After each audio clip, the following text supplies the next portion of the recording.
안녕하세요. 오늘 당신이 보내주신 그 상세 분석 자료 있죠? 그걸 토대로 한번 제대로 파헤쳐볼까 합니다. 서울 노원구의 상계주공 6단지, 재건축 기대감이 아주 높은 곳인데 핵심만 빠르게 짚어보도록 하죠. 네, 안녕하세요. 이게 1988년에 지어졌으니까, 와, 벌써 곧 40년이 다 돼가는 아파트죠? 세대수도 2,600세대가 넘는 대단지고요. 특히 그 말씀하신 대로 서울시의 신속 통합 기획, 이걸 추진 중이라서 시장의 관심이 정말 뜨겁습니다. 이 자료가 바로 그 현재 가치랑 미래 가능성을 잘 분석해 놨더라고요. 좋습니다. 그럼 자료에서 뭘 중요하게 보는지 바로 한번 들어가 보죠. 역시 딱 보면 입지 얘기부터 나오네요. 자료에서도 이 부분을 상당히 강조하고 있죠. 그럼요. 입지는 뭐 기본이니까요. 단순히 그 4호선, 7호선 노원역이 걸어서 3분 거리다. 이걸 넘어서요. 이 분석에서는 창동상계 신경제중심지 개발 있잖아요. 그 수혜를 직접 받는다는 점을 핵심 가치로 보고 있어요. 아, 그 개발 호재요. 네. 거기에다가 이제 GTX C노선까지 만약 연결이 된다면 분석에 따르면 강남까지 가는 시간이 20분대로 확 줄어들 수 있다. 그래서 입지 프리미엄이 더 커질 거다. 뭐 이런 전망입니다. 20분대요? 와, 강남까지요? 그건 정말 큰 변화인데요. 그렇죠. 물론 이건 이제 GTX 연결 후의 기대치고요. 교통 말고도 뭐 롯데백화점 바로 옆이고 문화의 거리 가깝고 이런 생활 편의성도 자료에서 장점으로 꼽고 있네요. 맞습니다. 그 부분도 무시 못하죠. 그럼 가장 큰 관심사 역시 재건축인데요. 진행 상황은 좀 어떤가요? 그 신속 통합 계획을 신청했다. 이게 정확히 어떤 의미가 있는 건가요? 그 신속 통합 기획은요, 서울시가 정비 계획 만드는 초기 단계부터 같이 들어와서요, 그 인허가 절차를 확 단축시켜주는 제도예요. 그래서 이 자료를 보면 이게 승인만 되면 일반 재건축보다 사업 기간이 한 2년에서 3년 정도는 빨라질 수 있다. 이걸 아주 큰 장점으로 보고 있습니다. 2, 3년 단축이면 정말 크네요. 시간은 돈이니까요. 그렇죠. 이미 안전진단은 2등급으로 통과를 했고요. 소유주 동의율도 다 채워서 이제 2025년 상반기쯤 서울시 최종 결과만 기다리는 중이다. 이렇게 자료는 설명하고 있습니다. 아, 결과가 곧 나오겠네요. 그럼 구체적인 계획은 좀 나왔나요? 뭐 몇 세대로 늘어난다거나 층수가 높아진다거나 용적률 같은 거요? 네.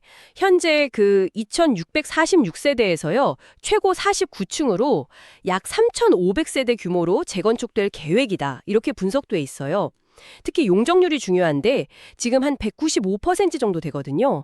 이걸 315%까지 높일 걸로 예상해요. 와, 용적률이 거의 엄청나게 늘어나네요. 네, 용적률이 높아지면 같은 땅에 더 많은 집을 지을 수 있으니까 그만큼 일반 분양 물량이 늘어나잖아요. 그럼 조합원들 분담금 부담이 줄어서 사업성이 좋아진다. 이 자료는 그렇게 분석하고 있습니다. 아하, 사업성이 좋아지는 구조군요. 네, 물론 이건 계획이고 최종안은 인허가 받으면서 조금씩 바뀔 수는 있다는 점은 염두에 둬야 하고요. 그렇군요.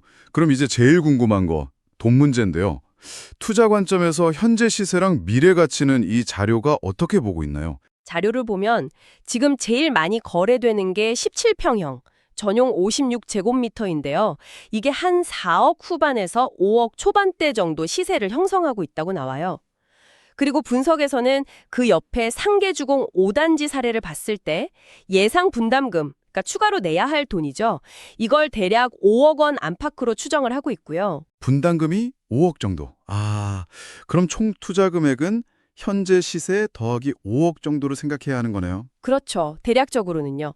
근데 이 분석에서 좀 흥미로운 예측이 뭐냐면 만약에 신속 통합 기획이 최종 승인이 딱 나면 단기적으로도 가격이 한 20에서 30% 정도 오를 수 있다. 이런 분석이 있어요. 승인만으로 20, 30%요? 꽤 구체적인 예측인데요. 네. 물론 이건 예측이죠. 그리고 장기적으로는 당연히 재건축 다 끝나고 새 아파트가 되면 가치가 크게 오를 거다. 이렇게 보고 있고요. 하지만 뭐 투자의 리스크가 없을 순 없겠죠. 자료에서도 그런 위험 요인들을 언급하고 있나요? 당연하죠. 분석에서도 혹시 예상보다 분담금이 더 커질 수도 있다거나 아니면 전체적으로 부동산 시장이 안 좋아질 가능성, 또 뭐 금리 인상 같은 거시경제 변수들, 이런 걸 주요 리스크로 딱 지적하고 있습니다. 투자는 항상 이런 위험 요소를 꼭 같이 봐야 한다. 이걸 강조하고 있죠. 그렇군요. 투자 얘기는 이 정도로 하고 그럼 실제로 사는 건 어떨까요? 실거주 관점에서요.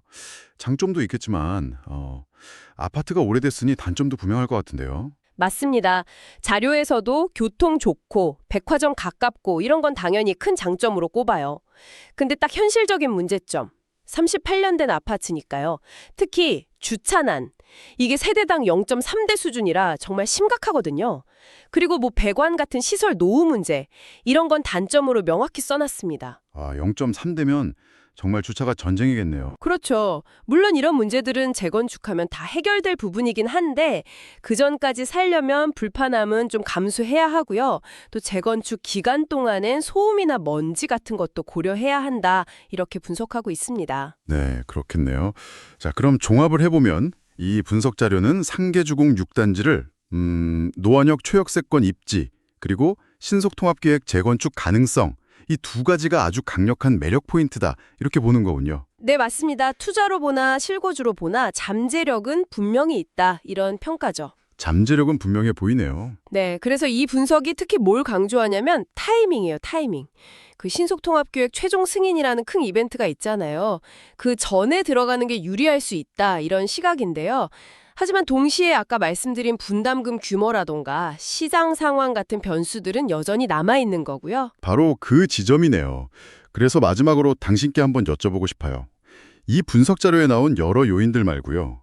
만약 당신이 상계주공 6단지 투자를 정말 직접 결정해야 하는 상황이라면 당신의 그 최종 판단에 가장 크게 영향을 미칠 것 같은 당신만의 결정 변수는 뭘까요? 재건축이 얼마나 빨리 될지 그 속도일까요? 아니면 예상되는 분담금의 크기, 그것도 아니면 또 다른 어떤 개인적인 기준이 있을까요? 한 번쯤 생각해 보시면 어떨까 싶습니다.